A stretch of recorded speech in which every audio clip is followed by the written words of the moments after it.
Watcher watchers, even if you've never programmed a synthesizer before in your life, it's not that difficult to make your first scene on the Aerophone AE-20 or AE-30.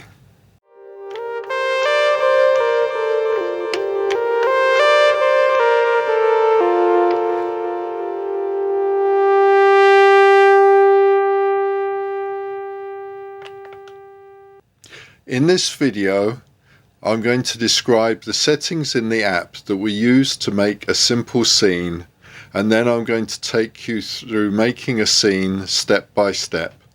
The schematics in the user guides and in the app make everything look complicated, but really the Aerophone is similar to this Yamaha Reface CP. It has a selector to choose the tone. It has an effects unit to make the sound more interesting. It has a chorus to make the sound thicker. It has a delay to add echoes. And it has a reverb to add a spacious feel to the sound. Now let's connect the app and the Aerophone. Turn on Bluetooth. Start the app.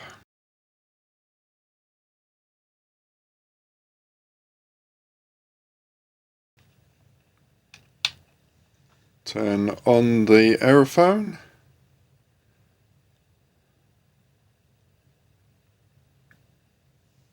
Watch for the blue light. Hit scan.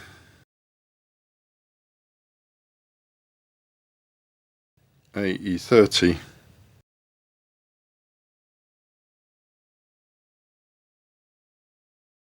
Connected. We don't want any hidden settings to confuse us, so we'll start with the init scene.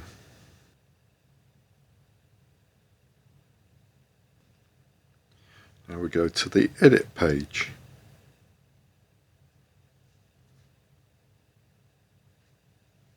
So the edit page shows a high-level view of the scene.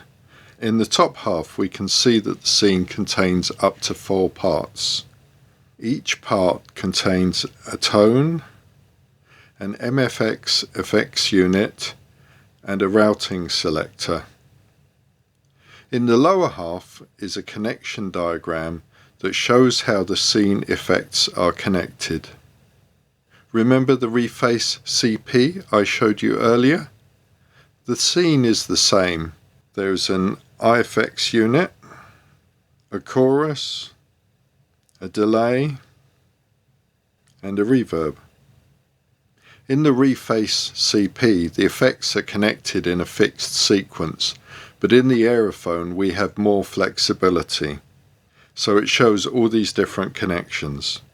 Let's take a closer look at the part. We can tap the downward chevron to choose the tone. Next is the MFX button. It is possible for the tone to have its own MFX setting, and this button lets us choose whether to use the tone's MFX setting or override that with an MFX setting just for this part. A tap will switch between the two options. A long press will display the MFX setting. As you can see, the init scene uses the part MFX and it is set to a delay. Next is the Out Assign button. This chooses whether the output of the part goes to the IFX or the dry input on the connection diagram. Tap on the button to select which path the part is going to use. Now let's take a closer look at the connection diagram. The IFX unit is very similar to the MFX effects unit. As far as I can tell, the only additional effect that the IFX has is the exciter, which creates additional high frequencies to brighten the sound. To bypass the IFX, tap the button. To change the IFX, long press the button. We can bypass the chorus by tapping the button. To change the chorus, long press the button. We're going to have to do this anyway. Tapping the output tab, we can see that in the init scene, the output of the chorus is 0 for both sending to the output and sending to the reverb. We can adjust both of those settings.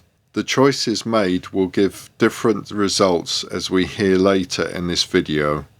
One thing I discovered is that these two settings are not parallel. If this was a mixing desk, we would say that the reverb send is post fader. In other words, the level sent to the reverb is a portion of the level sent to the output. Turning down the amount sent to the output simultaneously turns down the amount sent to the reverb. And again, I'll demonstrate this later in this video. The delay is just like the chorus. We can bypass it by tapping the button, and to change the delay, we long press the button. Tapping the output tab, we can see that in the init scene, the output of the delay is also 0 for both sending to the reverb and sending to the output. Just like the chorus, we can adjust both of those settings, and we will hear later in this video what difference it makes. As you might expect, tapping the button lets you bypass the reverb, and a long press lets you choose the reverb type and adjust it. This time there is a reverb level. Those are the parameters we're going to work with today. We're going to ignore all the other settings, and we'll get back to those in later videos. I'm now going to work through an example of designing a sound, but first, if you're finding this video interesting, please click like. When I'm creating a sound, I ask myself some questions. Do I want something hard and punchy or something soft and dreamy? If the synthesizer has its own reverb, I ask myself whether I just want that for ambience or whether it's going to be an intrinsic part of the sound that I create. If the reverb is going to be dominant, it is almost like we are playing the reverb. And when we choose the tones, we're looking for the perfect match for that reverb. Whereas if it was just for ambience, we would be looking for the perfect reverb for the tone. The character of the reverb and the way it reacts to the signal we feed it will be very important. For the delay, I ask myself similar questions. Is it just going to give me a subtle slapback echo, or is it going to be a defining part of the sound? The best way to demonstrate what is happening is to go to extremes. So I'm going to make an ambient scene with a fancy delay and a big spacious reverb. I'm not going to do much adjusting of the effects, so my choice of tone will be one that works best with the default settings. Right, so we're going to start. I don't want to use the MFX delay, so I'm going to mute that. The output assign doesn't actually matter because we're not using the IFX. So what I'm going to do is I'm going to turn off the chorus and the delay. We're actually going to start with the reverb.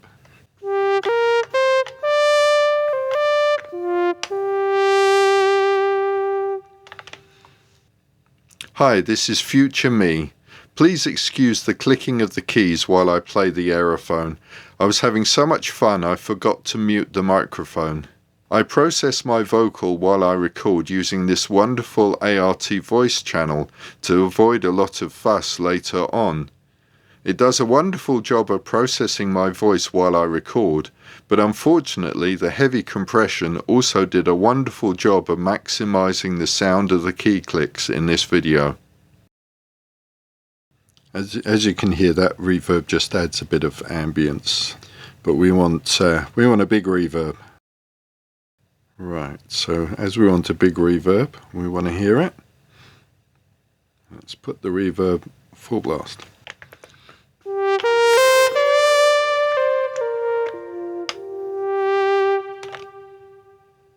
Let's try some out.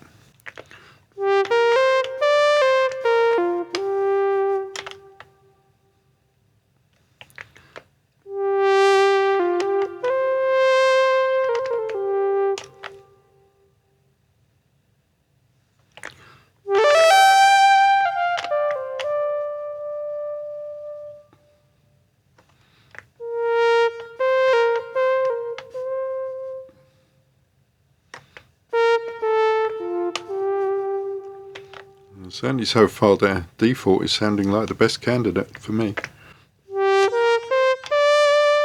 See, that one's that's like a room reverb, that one, so it's definitely not a big one. Right, the default reverb it is then.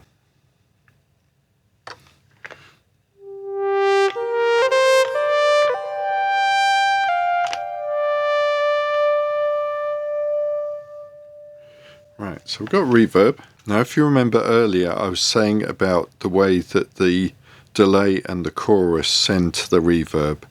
Now it's a bit hard to hear the difference with the chorus, so we're going to go with the delay. We're going to look at the delay to give us some output, don't we? So in keeping with this big sound that we want, full blast.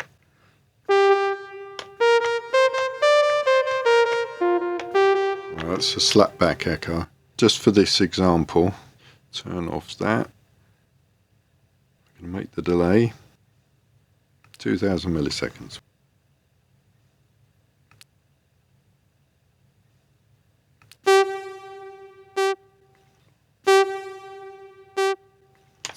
Here there's dry. Let's put it up to 127.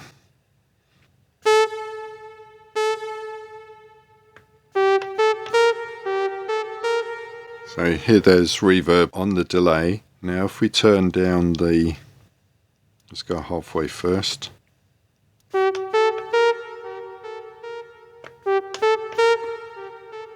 You can hear the reverb is still on there, but the whole level's gone down, and if I turn it down to 0, see there's no echo and no reverb on it. So let's go back to 127 because we will want a big one. So let's try some out.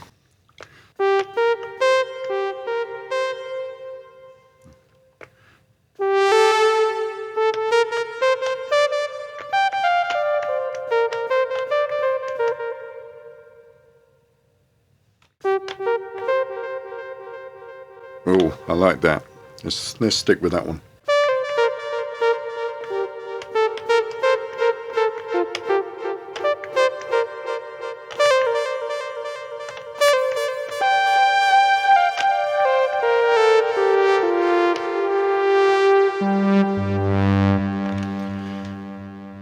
So there we go. Got a nice big reverb, nice big delay that we can. You notice that the delay reacts differently depending on whether I play staccato.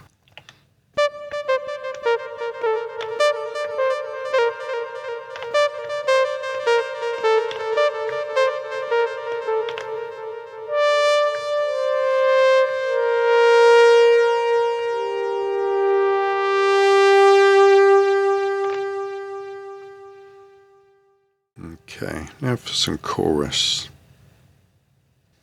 So again,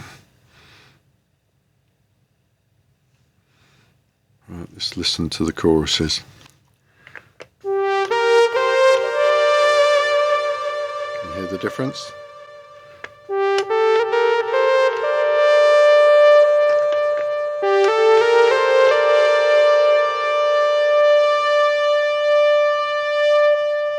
That one's not bad.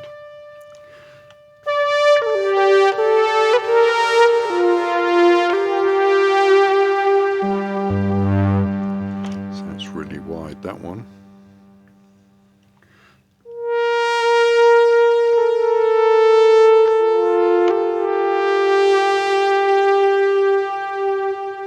Now I like the way that one melds with the sound of the synth.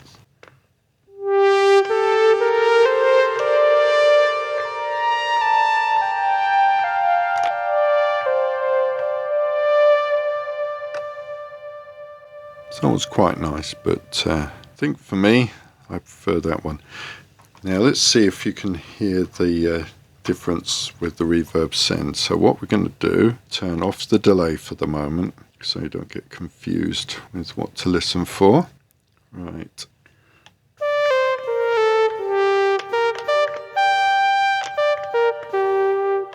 So you can hear how the sound of the synth is separate from the reverb. Now if we send the chorus,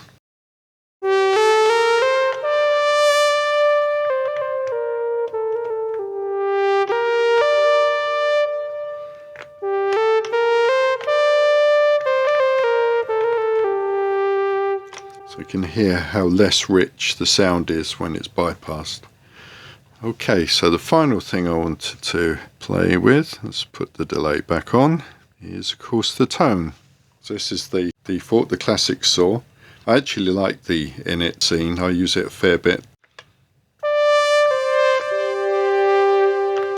But this is a bit bright for what I want, so let's take a listen.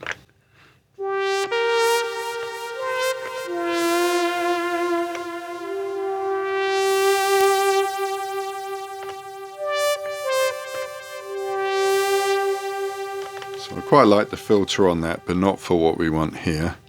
I want a nice, warm, big sound.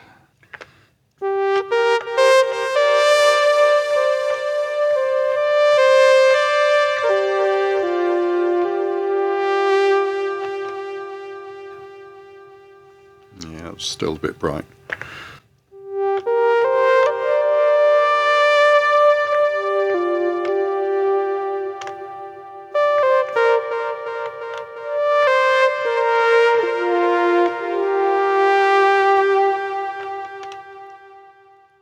So I'm not going to make you listen to me running through hundreds of sounds, because not only is there the Zen chord, there's the supernatural. Zen chord, there's actually 3 banks of them, plus any user tones. I did actually run through everything, and this is the one that I've chosen. This is the one I like. So what I do want to do is I want to save my scene. So let's give it a new name. Easy scene.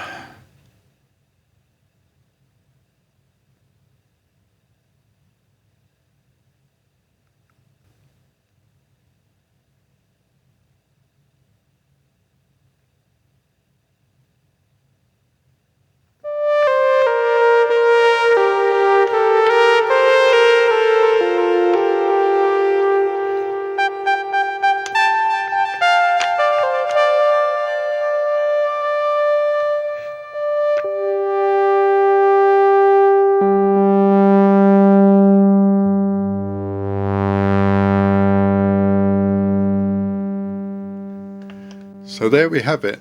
You can see how easy it is to make your own scene. You can create exciting sounds with the Aerophone, but you can also use it to control other synthesizers. There's lots of ways you can have fun with this exciting instrument. Take a look at my playlist and watch my other videos. If you would like me to make more videos like this, let me know by clicking like, subscribing and leaving a comment. Thanks for watching. Take care.